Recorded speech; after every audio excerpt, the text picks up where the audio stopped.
All right, guys, welcome back. So we got a lot of brand new and exciting Resident Evil 4 remake news, and all this is coming from Game Informer.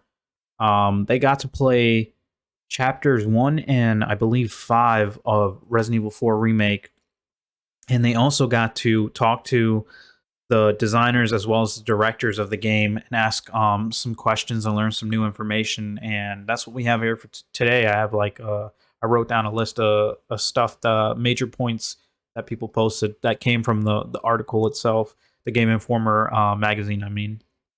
And before we get into that, I just want to say that I say it time and time again, like in every Resident Evil 4 remake video I've done so far, but which is like only one. There's two, is it two or three videos, but like, yeah, the more information that comes out about this game, the more and more I see about this game, the screenshots, the gameplay. This game just continues to blow my expectations out of the park. Like, I'm just ready for this game right now. This game looks looks amazing. Like it's putting all my fears and doubts to rest, and it just increasingly keeps making me more and more excited for this game. Like Resident Evil 4, like I've said before, is my favorite game of all time, so this remake's special to me. And I I I have no doubt that it's not going to let me down, because I just said, the more and more I see, the more and more I want to play, the more and more I have doubts. So yeah, the game looks freaking awesome.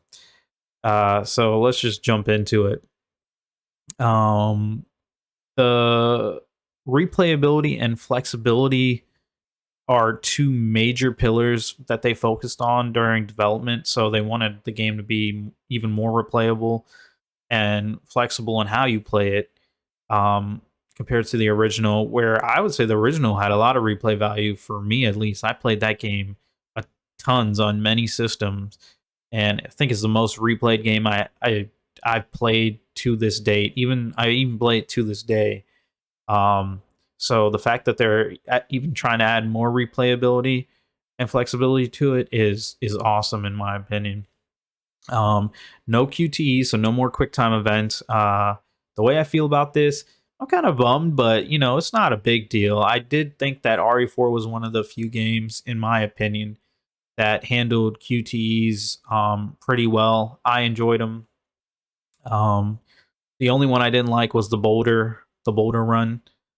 That one was annoying. But yeah, outside of that, I enjoyed the QTs in Resident Evil 4. But a lot of people also didn't like it. So, um, yeah, uh, I it sucks, but it's not like a big deal. Um, Also, yeah, coming down to QTEs like the Krauser fight, I'm interested to see how that play, because we do have like the new parry system with the survival knife, and I have most likely that fight's going to be consistent, of that, of using the parry and the knife. But I just really hope that there's a little bit, if that's the case, if the parry system is going to be the main thing for the fight instead of QTEs, I hope that they put a variety of different, like, um parry reactions, or counters or whatever, and it's not just one consistent same attack, because that could make for a boring fight. But speaking of knives and pairing, you can have multiple knives.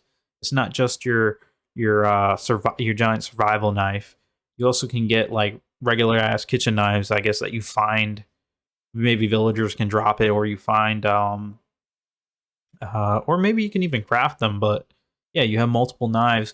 They are smaller than the survival knife, so most likely they're weaker and can do less than the survival knife. You might not even be able to parry with it, with those knives. You might only be able to, like, stab enemies, or just regular knife shit with it, because they do look significantly smaller to me from the image I saw.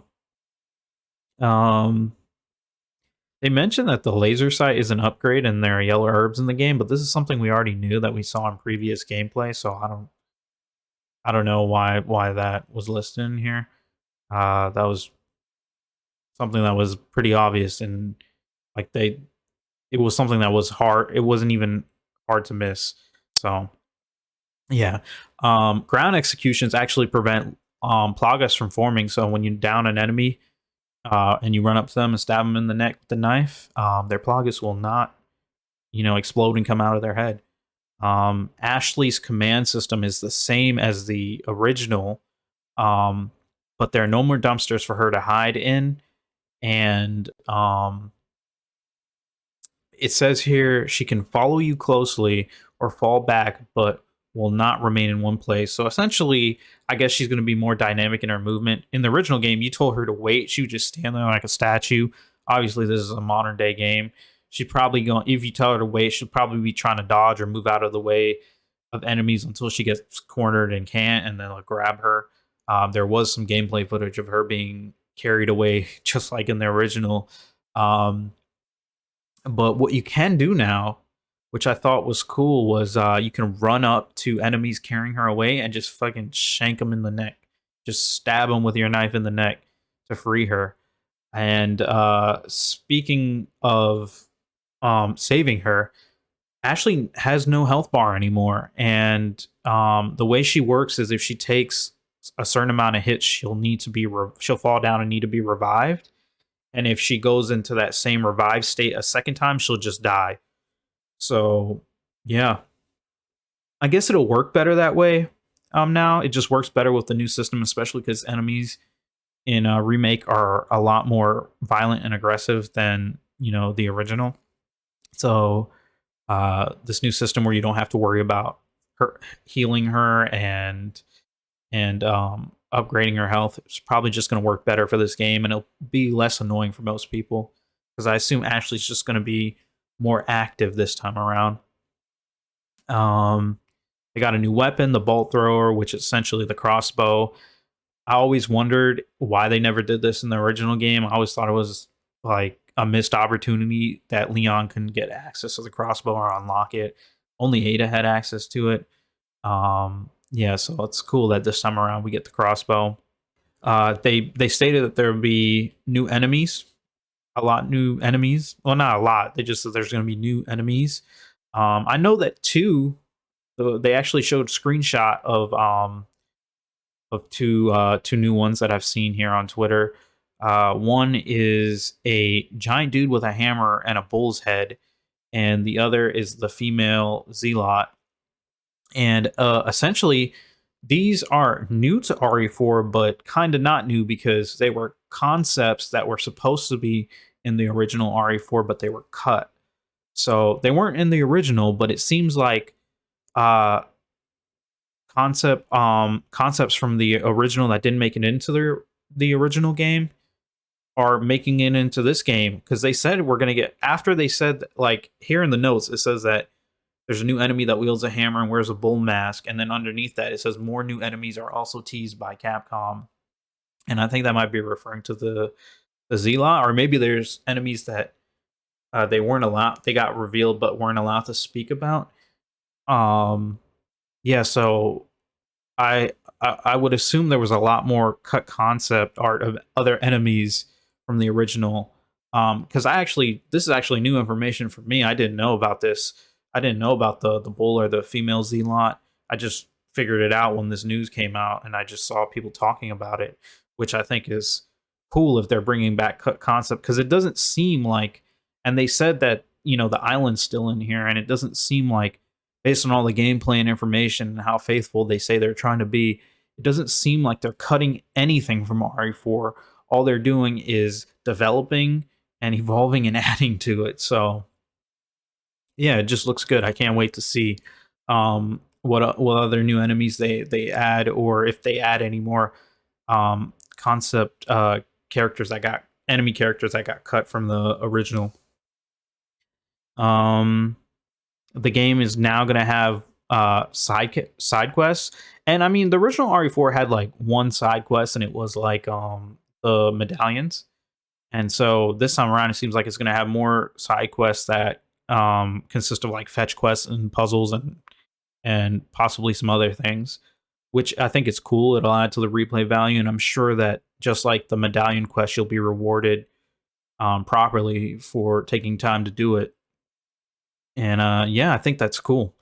When it comes to the attach case here, it says that the attach case has perks that can increase ammo drops. And what I'm thinking this is, I don't know if this was confirmed, but I'm thinking those keychains have to do with that. Like maybe depending on the keychains that you put on there, on your case, might give you some special thing. Like it said, increase ammo drop, probably like increase herb drop or increase uh resources for like crafting.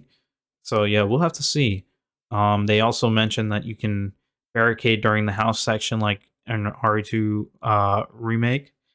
Um, the the last statement they made was the game blends horror and action very well. Um, so yeah, that's pretty much it for the new news. Oh, when it came to the command stuff with Ashley, I forgot they mentioned that you control it using R3 this time around, and that's the stuff from the list here. Um, but some other stuff that I noticed in like screenshots was like you can have up to 8 slots for quick switching between weapons and stuff. You press once up or press twice up, and same for left, down, and right on the D-pad.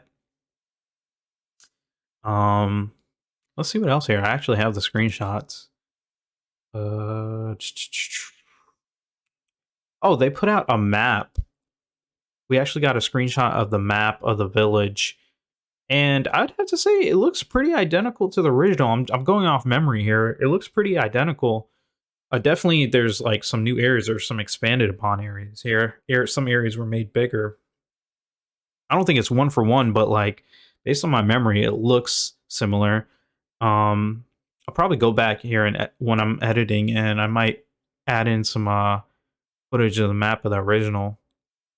But yeah, it looks. I'm trying to go off memory here, and it looks very identical to the original game. Um, yeah, so that's pretty much it for like the new news.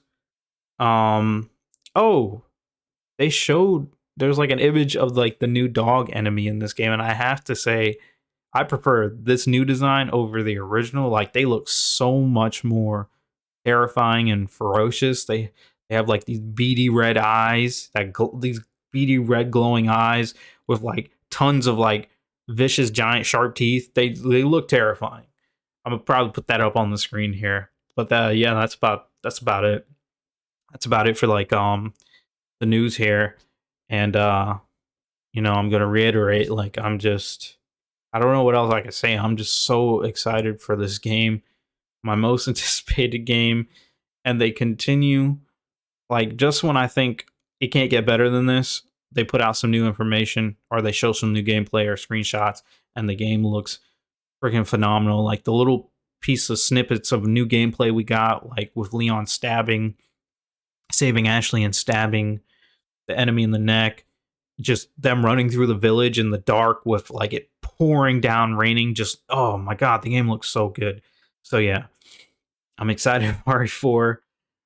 It was awesome to get some new news, and I can't wait till we get some more. In fact, I don't even need anything more. If they decide, I expect one more trailer, because I feel like the pattern was the first one teased the village, the second one showed some of the castle. I think we'll get one more maybe this month because the game comes out next month, like between the end and the beginning of the end of February, beginning of March.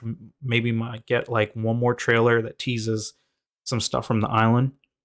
But ultimately, I don't need anything else. They've convinced me. They've got me hyped, excited. They keep blowing my expectations out of the park. So I only imagine if they showed more, it would just blow my expectations out of the park even more. Like, so yeah, I just want to play this game. I just want March to come quicker. That's all I can say. So yeah, I will catch you guys in the next one.